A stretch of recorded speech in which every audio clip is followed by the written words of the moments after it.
Vincent Lepore requesting notification, 33 Ocean Terrace, Long Branch.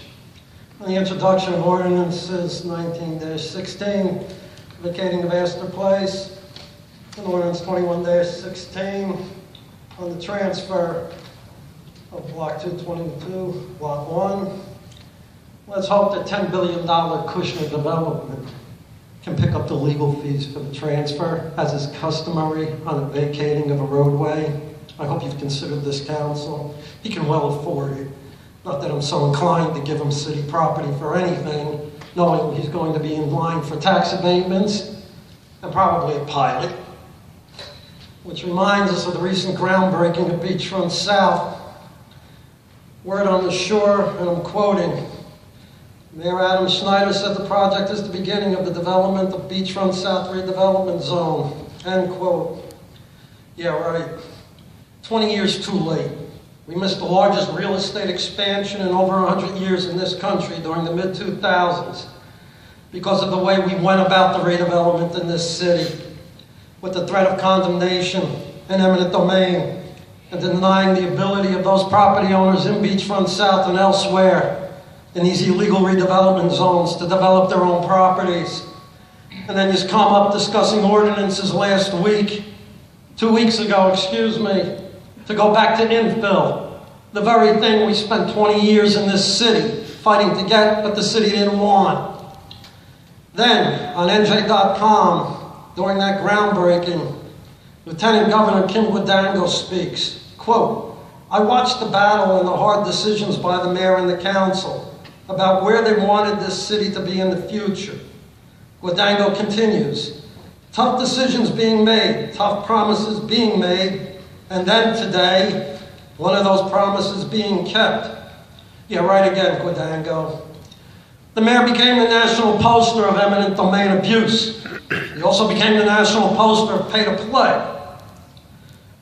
The fact is, Ms. Guadango, the people in this city were sold out for the wealthy top 1%, while the rest of Long Branch continues to sink and the middle class continues to get their teeth knocked out without any opportunity for tax abatements. The picture of the groundbreaking with some of the council and Mr. Beckelman's remarks on the pilot for FEM are now being sourced as a statewide poster for the abuse of municipal tax abatements, exemptions, and pilots. And again, Long Branch is at the forefront of that abuse.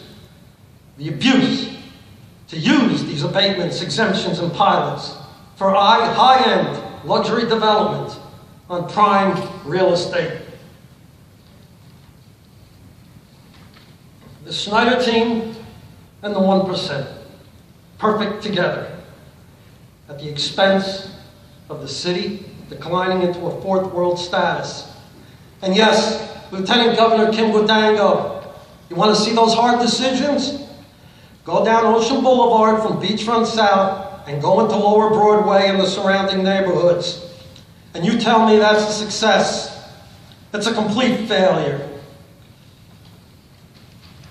Also, Ms. Guadango, let's be blunt. This development has not delivered Long Branch a stabilized tax base. There is no stabilized tax base.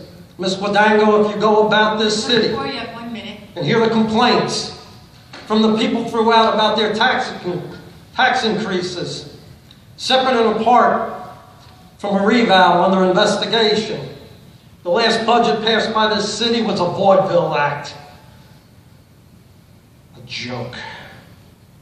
I'm certain this council will go ahead with Mr. Kushner's Pier Village Phase 3 projects, with the tax abatements, pilots, and exemptions, while the rest of the city gets its teeth kicked out on a destabilized tax base. In conclusion, for the people of Long Branch, it's junk government. Anyone else?